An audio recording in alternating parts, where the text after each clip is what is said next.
the formal RDA piece. We have collaborative notes that we can work on. These slides are also available, and of course we have the RDA code of conduct. I guess I'll leave this here for a second if anybody wants to capture this or type this or something else. For those who are remote, I'll paste it on the chat window as well. I'll connect right now. Okay, very good, thank you.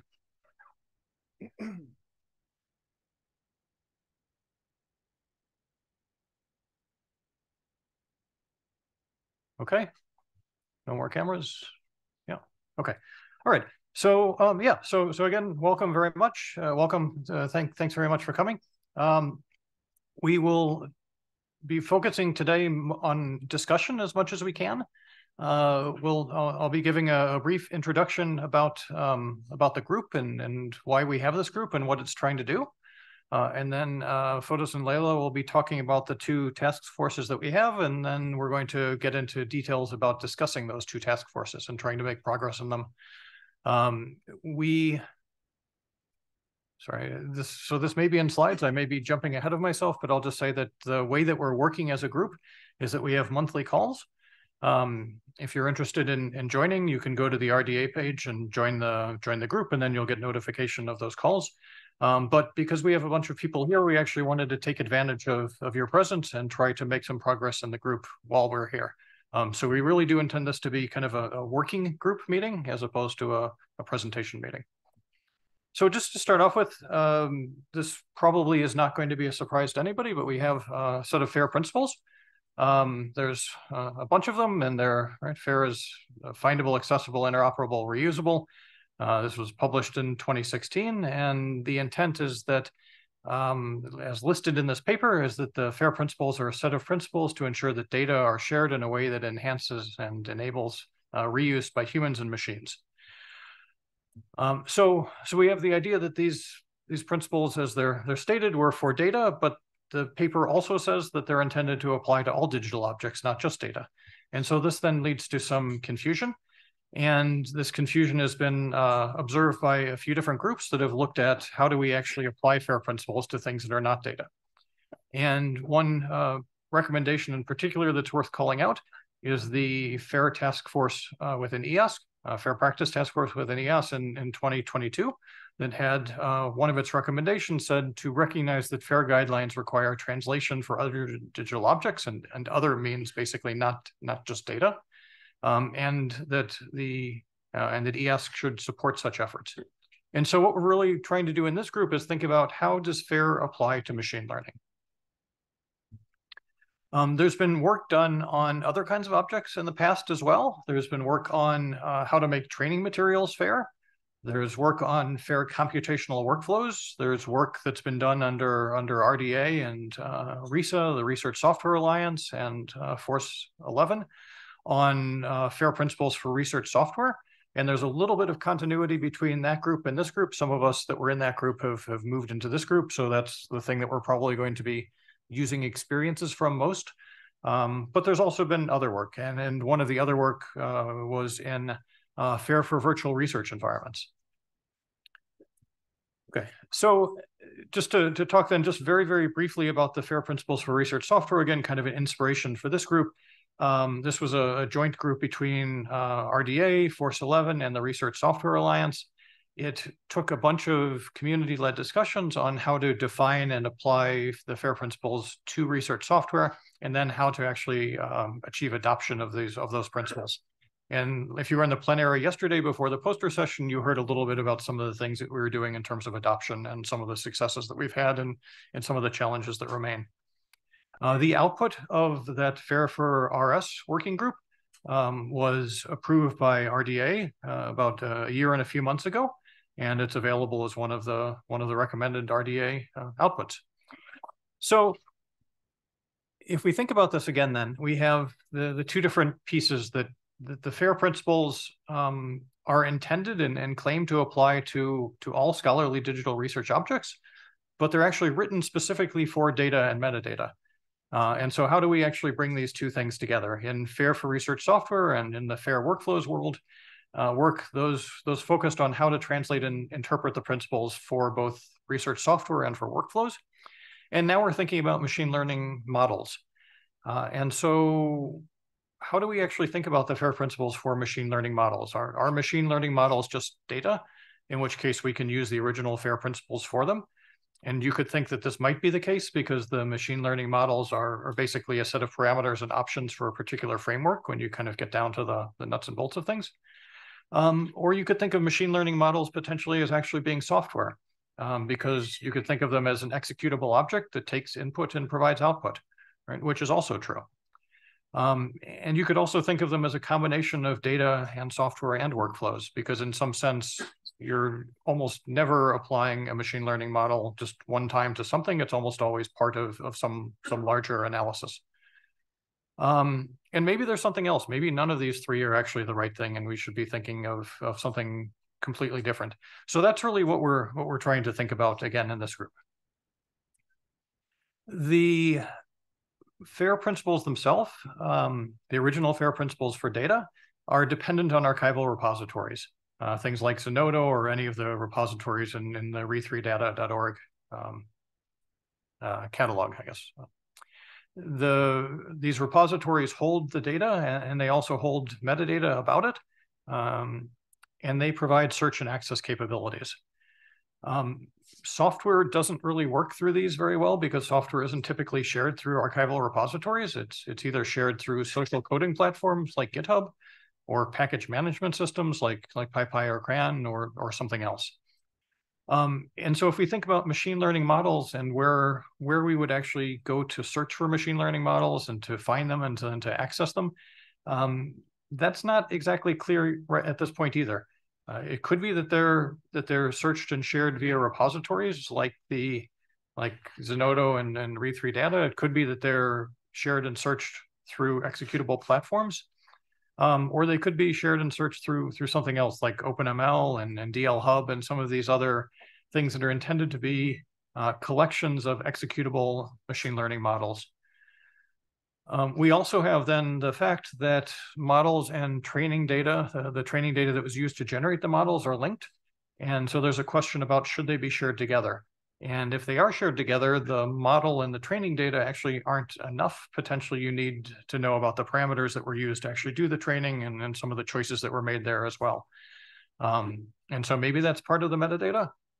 Oh, I lost my bet. Very sad.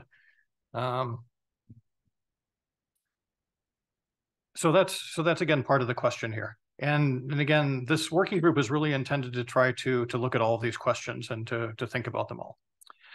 To get to this point of having an interest group, we started with a poster that we did 5 plenaries ago in 2020, back at the first virtual meeting in the onset of COVID period.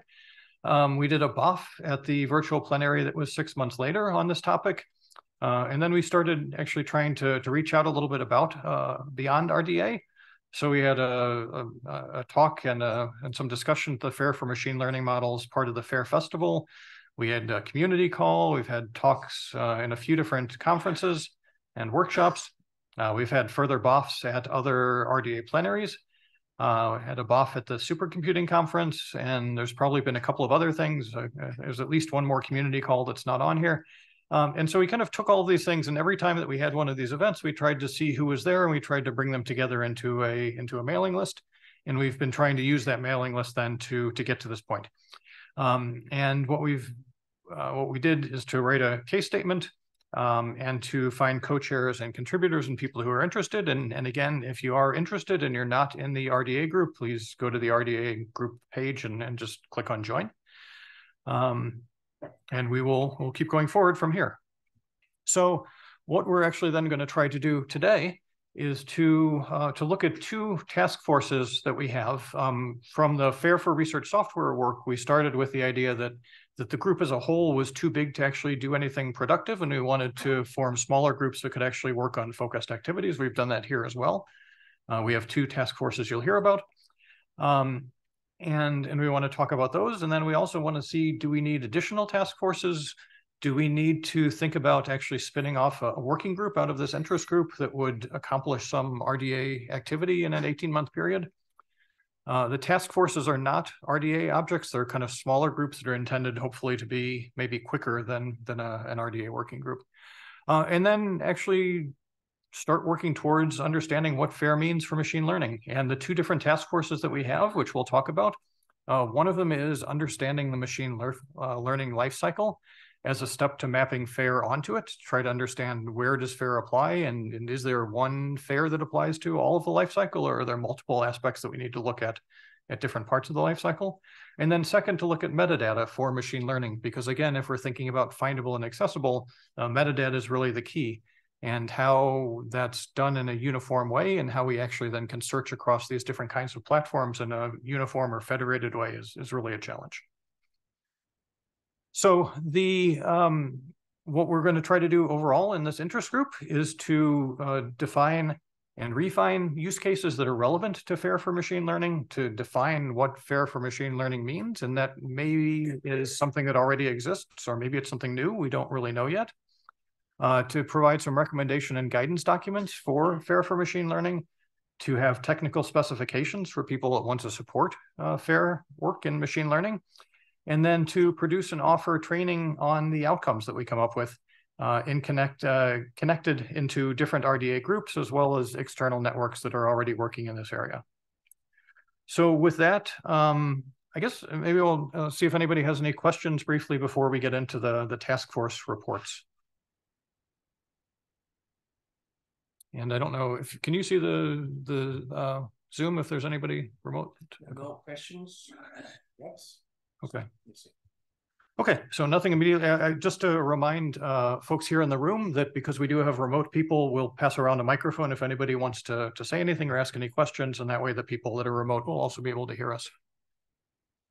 Okay, so we'll move on then to the reports from the two different task forces, or at least updates on them, and Fotis will start.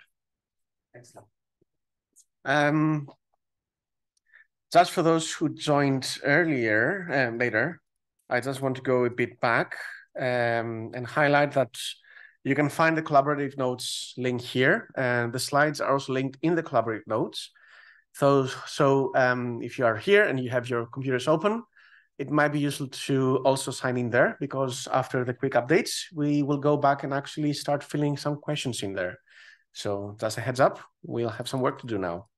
So I'll go back to the updates. Sorry, I skipped this part. Right, so we have two main activities defined for the time being. The first one is about defining FAIR in machine learning. So as already Dan mentioned, the machine learning is a bit of a gray spot when we're talking about fairness. We have FAIR data, research software, workflows, digital objects, but if we get to the machine learning part, there is really no community consensus saying that this is what we need to talk about when we're saying about FAIR in machine learning.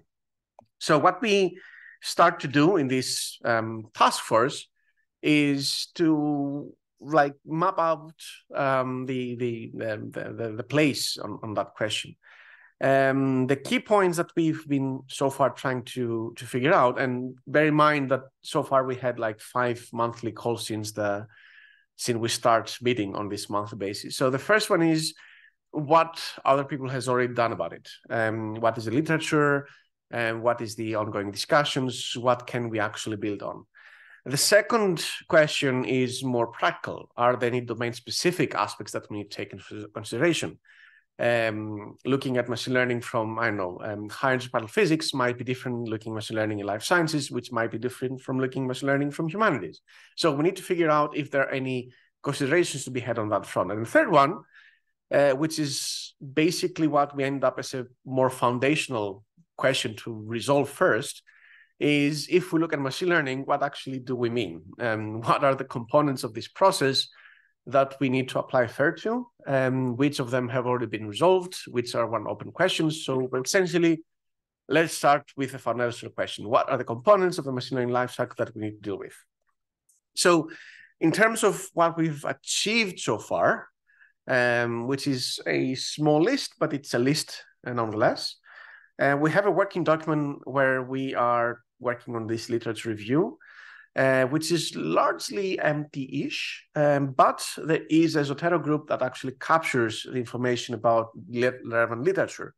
So the idea is there to capture all these articles and slowly go through them identify the key points, and essentially go back into our working document to make the consensus.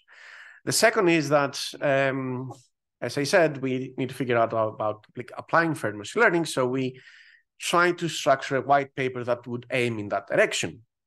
So we did outline the structure, as you can see here, but ultimately we end up with the main question: how FAIR applies in each part of the life cycle, which is one of the questions that we'll be dealing in about 5 to 10 minutes from now. The rest is something that we can effectively work on, but C and E, in this case, defining the machine learning life cycle and how FAIR applies to that, are the key questions that we need to still resolve, and we need the community feedback on that. That's kind of the quick, very, very quick update on what the Task Force 1 has been doing in the last 5 months, more or less. So any questions or comments or thoughts?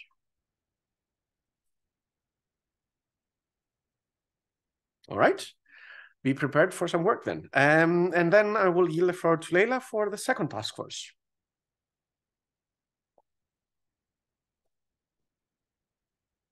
Okay, so hello, everybody. My name is Leila Ayala Castro, and I'm going to present the second task force, metadata for machine learning. So metadata is a very important thing, and we use it all the time. If you think about a movie, before actually watching the movie, you will find out the title of the movie, maybe the actors, the directors, what it is about. That is metadata. Whenever you meet with someone in a conference and you say, oh, yes, this is me. Well, this is not you. This is metadata about you, your name and the institution you are affiliated at that moment to. So this is all metadata. In terms of science and research, the more structured the metadata, the better, because it will be matching actionable and we will be able to do more things with this. It's a very powerful thing. In the case of machine learning software, data sets, workflows, we don't have much metadata.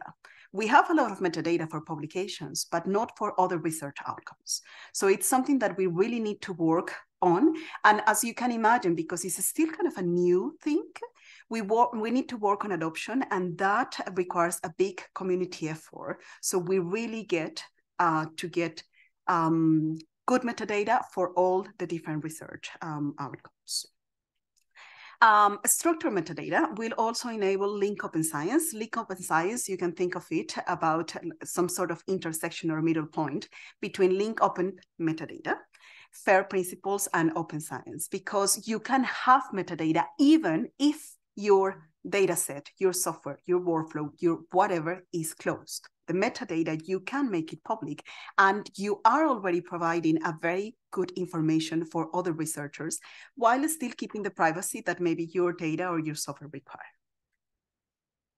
In the terms of metadata for machine learning models, is not only about the model actually, because the model will need a training data set. We'll need a software that will actually be used to train and optimize the model. Then we have the model, and then we could move to external, extrinsic evaluations with that model and actually using the model. The approach that we are following in the FAIR for Machine Learning interest group for this task force 2 is going to the machine learning model cards and the data set cards that are commonly used in the community. We are at the same time doing a literature review, including some semantic efforts on top of these cards that are already there and some ontologies to model machine learning. And at the end, what we want to do is mapping all this information to schema.org. Why schema.org? Because we have seen that different sciences, different research groups and organizations are coming to schema.org. So just to make it kind of broad and easy for others. So we are kind of following the proposed approach by bioschemas, kind of working with the community, discussing. So at the end, we will have maybe new types for schema.org, we still don't know, or maybe what we call in bioschemas profiles, a way to interpret, a way to use a type that already exists. This is a joint effort between the NFDI for Data Science in Germany, Elixir Europe, and Research Data Alliance, of course. Because it is part of the initial effort, one of the initial adopters of all these will be NFDI for Data Science. In NFDI for Data Science, we want to harvest information from different resources, like the ones that you are seeing here on the slide. And the idea is that we will provide a comprehensive and harmonized metadata on top of it. And this is about the task force 1. Any questions so far? Okay, so I think we can. There is a question on sorry. So, there is a question online, so I'm just reading through the chat. Is there a need to distinguish the machine learning model algorithm as such and any instances where it is used applied? If so, how does that affect the metadata schema design? Okay, well, this question is actually multiple questions, I would say. So what I'm understanding by machine learning algorithm is linear regression, logistic regression. It could be understood because I had a discussion with someone else, and I already saw a no in the audience. It can be understood in different ways as well. Some people will say, this is my machine learning algorithm, meaning that this is my software application where I'm doing the training, where I'm doing the optimization. What would you say that it is the machine learning algorithm? You were saying, yes. It's a pipeline, I would say, where you're, it's not necessarily embedded in the software, right? But it's a pipeline where you're carrying out specific steps. And that could be a series of steps or just one step, but it's not like just linear regression or anything of that kind. Yeah. So because it can be understood in different ways, then from the metadata perspective, we will need to clarify what we mean. Because for instance, whether you use, let's not call them algorithm, let's call them, let's not name it by now. Whether you use logistic regression, whether you use random forest, that is already giving you some information that maybe is important for someone. So that should be part of the metadata. Whether we call it algorithm or X or Y or Z, that will come later. So now that said, what is the machine learning algorithm could be interpreted in different ways. What was the rest of the question again? Sorry. I'm reading again. So is there a need to distinguish the ML algorithm to such and instances where it is used applied? If so, how does that affect the metadata schema design? We need to capture that information. And it is important to know whether it is just saying logistic regression or whether it is saying this whole pipeline with multiple steps has been used also in these other scenarios. I would say that is a very important piece of information. Same happens with the training data set. If the training data set has been used in multiple training scenarios, that is also an important piece of information. I'm not really sure I am really answering the question. It is something that we need to consider in the metadata, exactly how it will change or affect or have an effect on the metadata schema. I wouldn't know at this point because we are working on it, but right now we don't have a metadata schema to share. Good. Okay. I don't see any further comments on the chat window. Oh, thank you for the response and apologies for not formulating my question very clearly. There is a hand also, sorry, just to oh, it's related to that, sorry.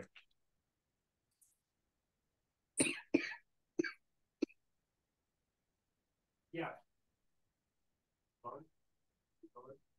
Hello? Yeah. Yeah. Can you turn it on?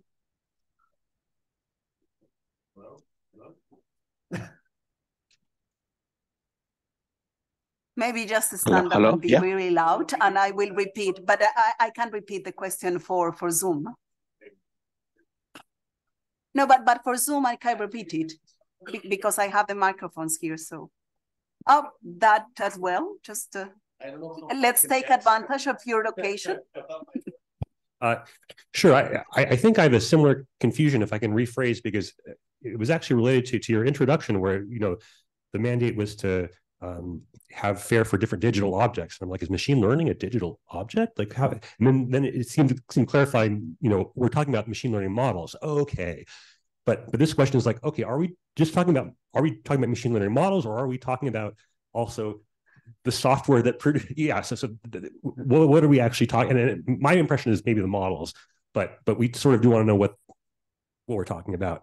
Yeah. And if it's both of them or if it's the models. So if you think about metadata for machine learning or FAIR for machine learning, or machine learning in general, there are multiple things that are involved and that's why, for instance, Dan mentioned the FAIR data, parentheses, principles, but also the software, the ones for research software, because there are different aspects in machine learning that we need to consider. There was another question. There's also a question online, so I'll go ahead and then I'll come back. Nana, please go ahead. Sure. Sure.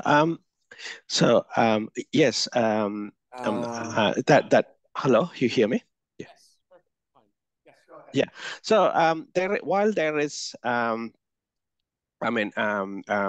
part of or most of machine learning lifecycle could be covered by data as well as software aspects, but the model is more than just a mere software and the data. It is the sum of the parts is more than that. Model itself has certain meaning and an attribution, and also the intent.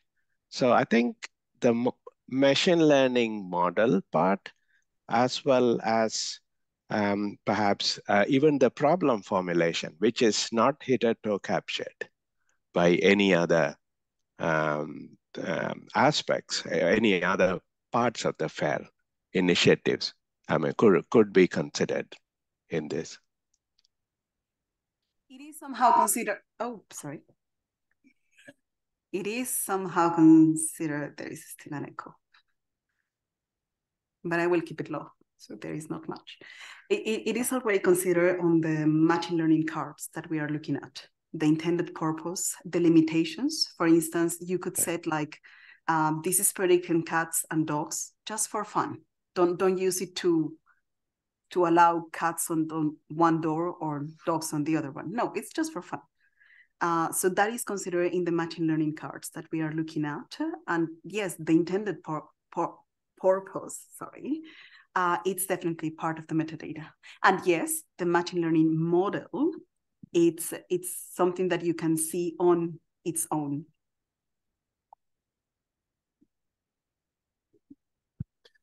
Slightly different question. You mentioned bioschemas, and bioschemas, of course, is targeted to one user community. Is that convenient, or how do you envisage that playing out? Because obviously machine learning applies to many disciplines, and it could imply that you think there's going to be different descriptions for the life science community compared to others. But clarification on that would be useful.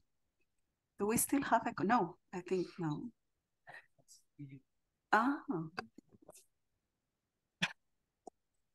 Okay, so, wow.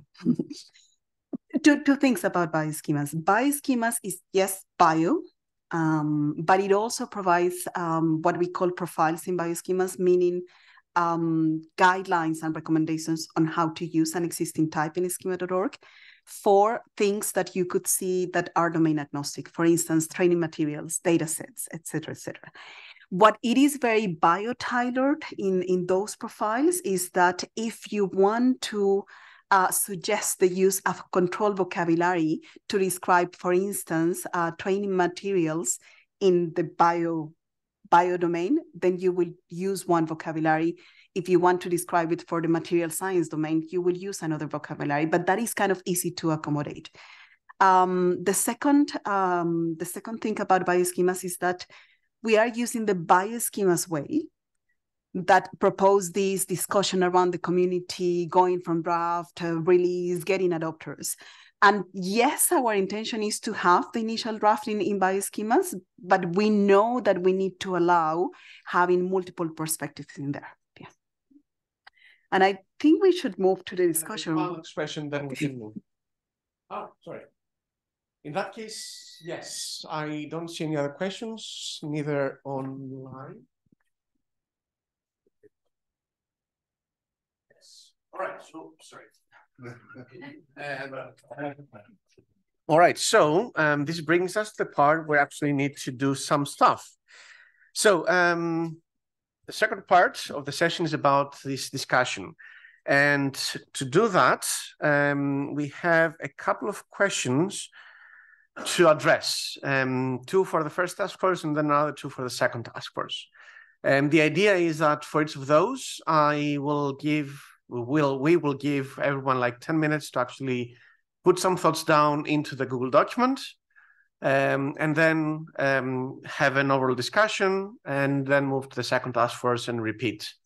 Ultimately, to have an idea of what is the community consensus about that. So I'll stop sharing in that front, and I will go do this one. So again, for those who joined now, these are the links.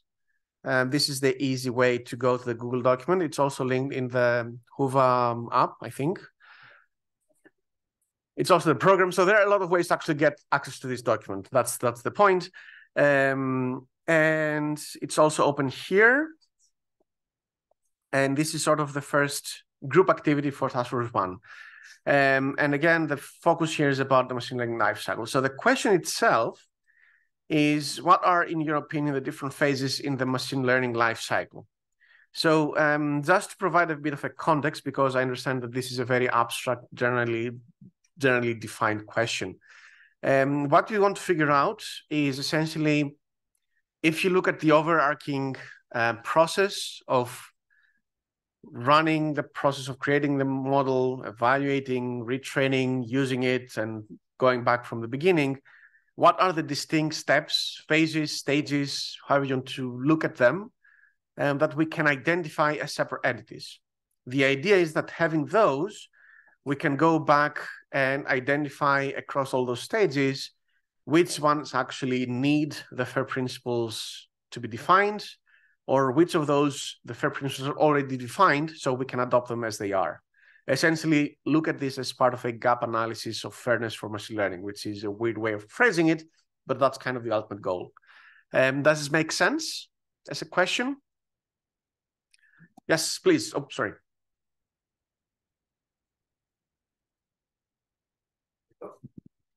Thank you, Forti. So I would like, before we even start about all this, I would like to actually talk about the motivation, why people would want to do this. Because when we shared that with Anne yesterday, is we talked to a lot of scientists, and a lot of them, they tell us, well, why should I do this? I don't care.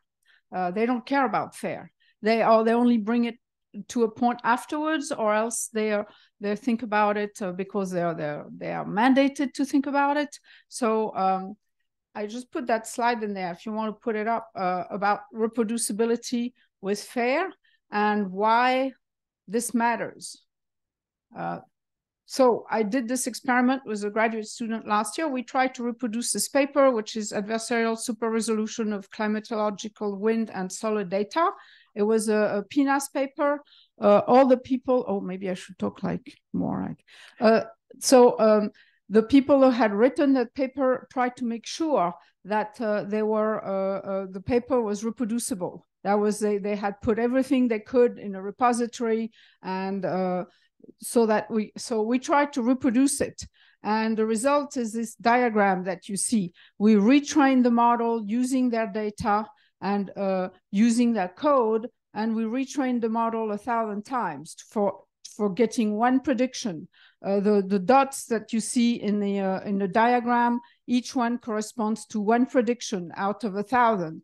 Now the blue line is what's considered a threshold for a good performance or excellent performance of a model. So it's only the points that are below that blue line that actually show you that our reproducible predictions, the accuracy that they had.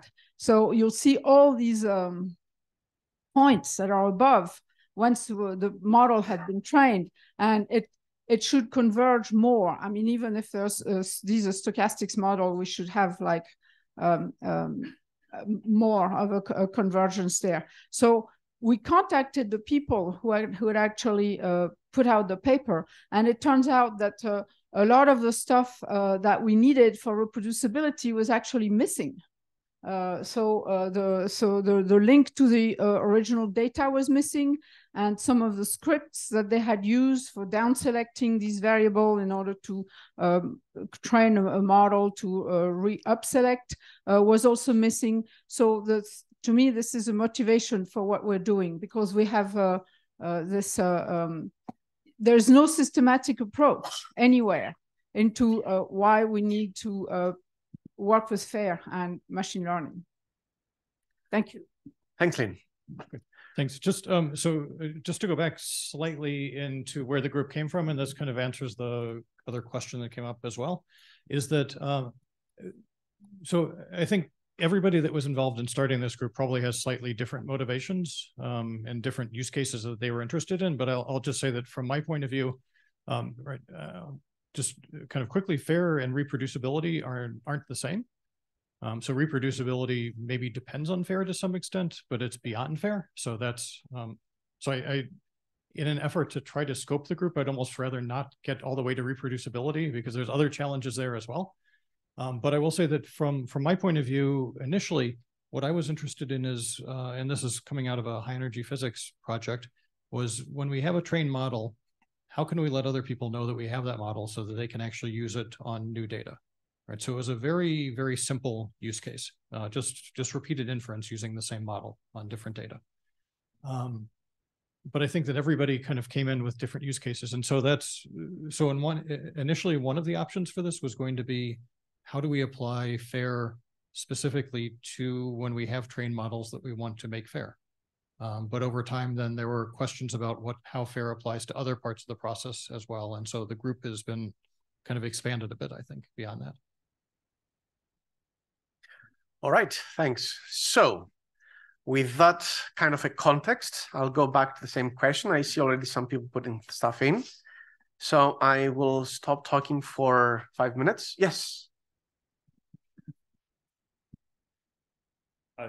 The exercise isn't crystal clear to me. Would I maybe fill out multiple rows where I imagine a certain role of like a data set preparer or whatever, and then like how they view the life cycle, or what is the meaning of the role column? Sorry. Absolutely. So the role we have this year mostly to have an idea and a context of a background that the person identify these phases. So if from my point of view as a bioinformatician in life sciences, I would probably not use the same kind of phases in life cycle as the ones that list here. So it's most to have a context of how these phases were proposed in the first place. So that's kind of the idea, the context. In theory, it seems like each person that wants to would have one row, unless they have some pretty different use cases, in which case they may want to have two. But all right, so I'll give you 8 minutes. So feel free to type some stuff down, and I will ping again in like 2 minutes, in 2 minutes before the end, right?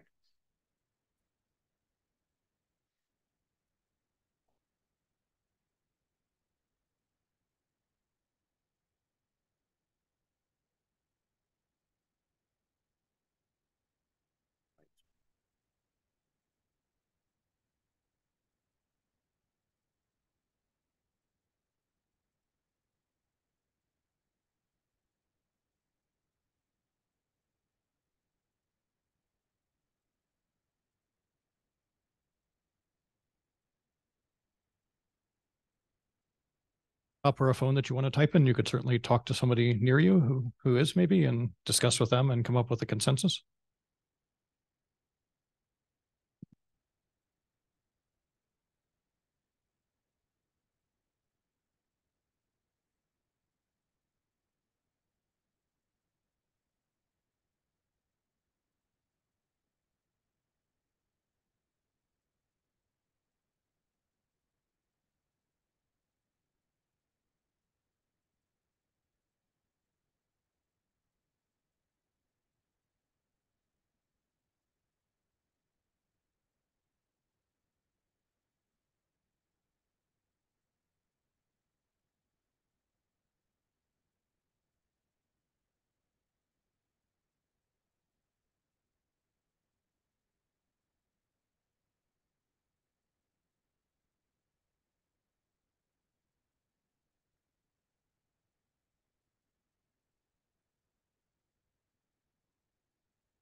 back here.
All right. So that's so again, thank you very much everyone for all these points. There is a bit of a variety by looking even like briefly through those. There is kind of a common context that at least from the not technical but sort of building the model itself, the technical components is the common ground across all, but there are some additional aspects like the format definition, why you want to define it. So it's basically the problem definition, approvals, etc. And a few points at the end about how to actually reuse, model, deploy, reuse, deploy, and reassess the model itself. There are also a few chunks that are popping up. Two that my eye fell on was the ground truth, to make sure that our model actually makes sense in the first place. So assessing the model itself, I assume. And the other one is about the definition of what is the model versus the instantiation, looking at the phrasing here, which leads me to a point that essentially one of the key actions that we need to have after that is have a list of definitions of how we sort of interpret all those concepts, and based on that, lead to the stages themselves. Are there any sort of brief comments before I go to the second question, which is really tied to that one? So there's kind of a natural follow-up here. Yes, please. Thank you. So how are these these contributions intended to be used? So what I would be doing now is try to merge those to reach somehow a common set of stages. In practical terms, there is going to be a mini hackathon organized by FAIR4DS in about a month, more or less. And one of the goals there will be to review the life cycle of machine learning as well. So this will be also used as input there, with more people, a wider community, to actually see whether we can reach out a common point. As soon as we have that, brings me to my next question, is to map all those points or those stages, the FAIR points, and see which actually are captured already with what we know, and which ones we actually need to identify or interpret the FAIR principles again. Dan, please. So I think I was partly going to say what you said, but again, just in the context of where we're trying to go from an interest group, one question is, are there particular areas where we could have a different task force look at something, or we could have a working group spin off and look at something so for example, could we get back to the point that I was interested in to start with, which is If we're just talking about existing models that have already been trained, how do we actually share them effectively? How do we find them effectively? So what does FAIR mean in that context?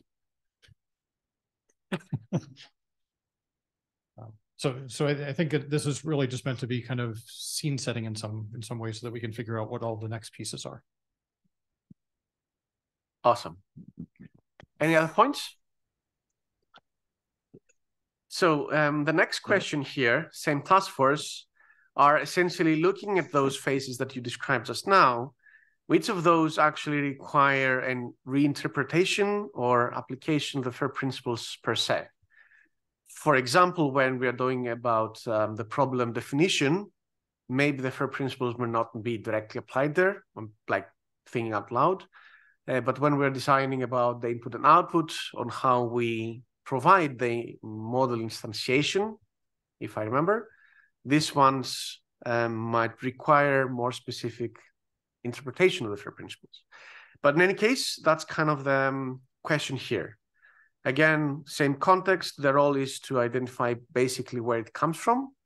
And here in the second question, based on your previous response, which would be the FAIR principles that we'll need to apply as R, and which parts which says require a reinterpretation of that.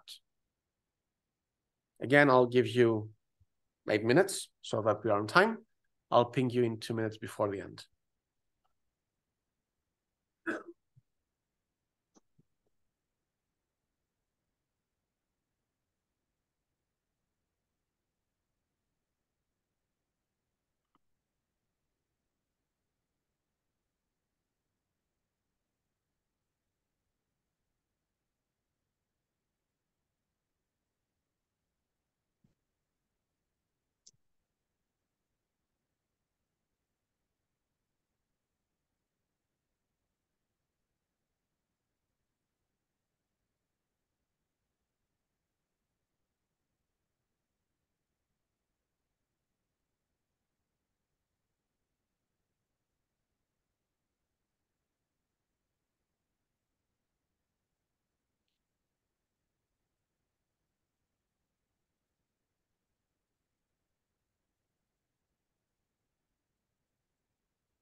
This is very useful information. Thank you. It'll be a bit challenged to actually merge those somehow, but at least it provides some very good context. So now I see that people are still typing, but just some quick comments. As far as I can see, the verification of the model itself appears to be the more prevalent one, as one needs to be focused on. FAIR is applied pretty much across, but with different perspectives. I quite like the one that I saw somewhere up here. Yeah, so we have the FAIR data for the for creating the model, the FAIR software for creating the software of the model, FAIR for identifying the gold standard datasets, the trusted datasets, I think was mentioned somehow. And then, of course, how to define the FAIR model itself so that people can publish, reuse, share, etc. And there are also some more specific ones, like a common vocabulary, which I think we'll tackle when we get the metadata point, because FAIR for machine learning, FAIR for the model will implicitly expect that we'll have the metadata for the model itself. Otherwise, there's going to be kind of a missing step there. And there are also some aspects about the FAIR for the weights. So for FAIR for the AI data, the weights. So it's, I'm trying to get my thoughts straight. So the one would be the data. So the FAIR data to create the data infrastructure, the data to use input for the training or for the testing or the validation. And the weights is part of making the FAIR model, the model FAIR. Or more technical point of view, more probably.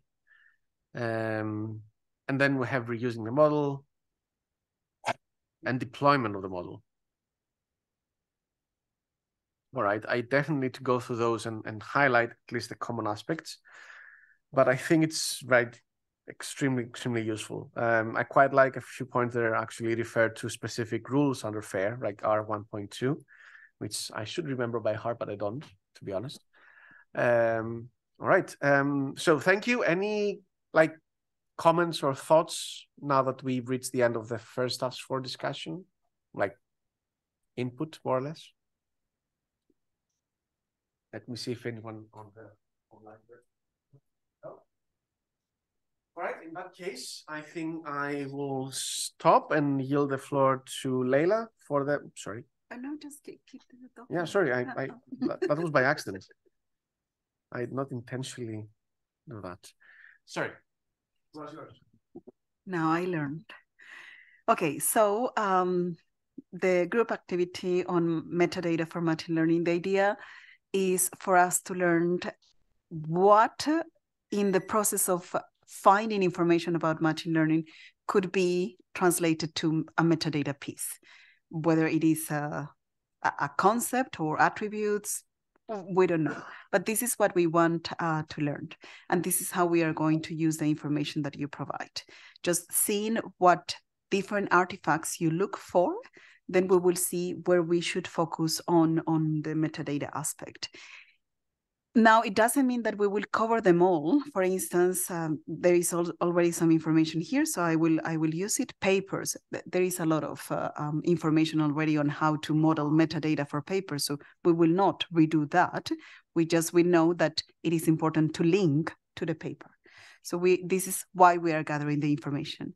The bonus here would be to know where you search for information. Maybe you go to Google, maybe you go to Hugging Face, maybe you go to the publication repository first, and then this is kind of your starting point to find out information about machine learning. So this is the first activity. And same as before, we will go kind of 10 minutes, 2 minutes before, I will try to go through the different elements.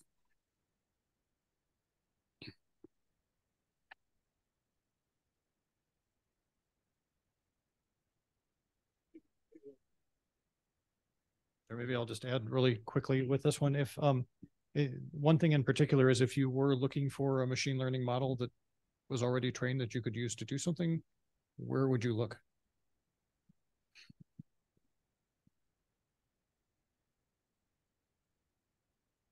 There is a highlight on approaches. By machine learning approach, I'm trying to capture the whole thing that you do, from pre-processing the data, finding the data, et cetera, kind of the really big whole picture. Because I know approach can be used in a different sense as well, as we have seen. Same words can be used and understood in different ways.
Thank you very much for all the information. It looks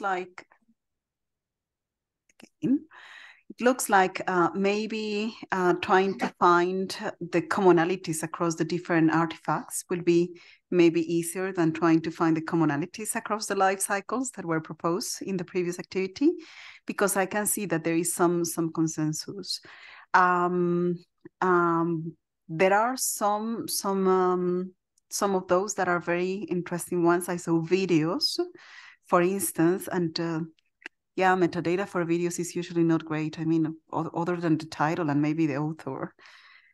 But yes, it's true. There is a lot of information about machine learning and machine learning approaches and how to deal with this data or that model or how to use BERT or whatever in YouTube. So this is good information. And where you look for this information is also useful for us to go there and see also what sort of metadata they already support. Now, I think we can move to the other part. I'm seeing that in the how do you search for such artifacts, you're kind of also mentioning where you look for it.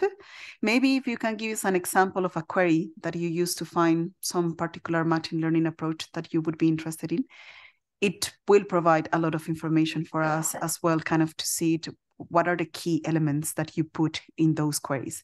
Maybe the topic, machine learning in genomics, or maybe open source code machine learning. It would be useful for us to understand that. And the bonus question is, once you find it, what will make you to decide to go for it?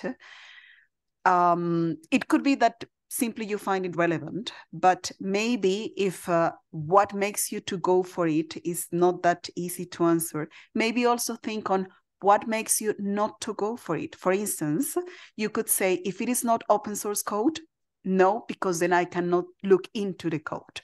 Or if it is a pre-trained model in a collection that has less than, I don't know, 1 million data points, I will not use it because then the data that was used for the pre-trained model doesn't seem big enough for me. Maybe that you could pose it in that way as well.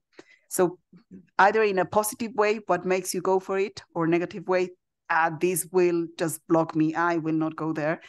Either way will be useful for us to understand how you get to the data, and also what additional attributes or things we will need to consider for the metadata. So let's work on that 4 more minutes, and then we will wrap up.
they're replying on that.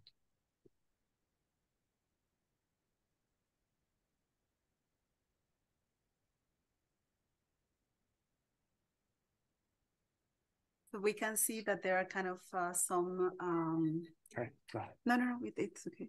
We can move. We can already see that there are some commonalities on the way to look for things, and they seem to be kind of not much different on whether you would be looking for data or looking for publications. It's kind of the common way to find information related to just research problems.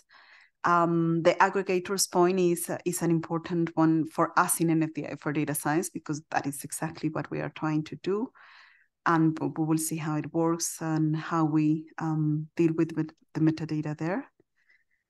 So it's very good information. Thank you very much for this. You can add more information for activity 1 or 2 later during the coffee break, or if you cannot sleep, I don't know. It will remain open for a couple of days.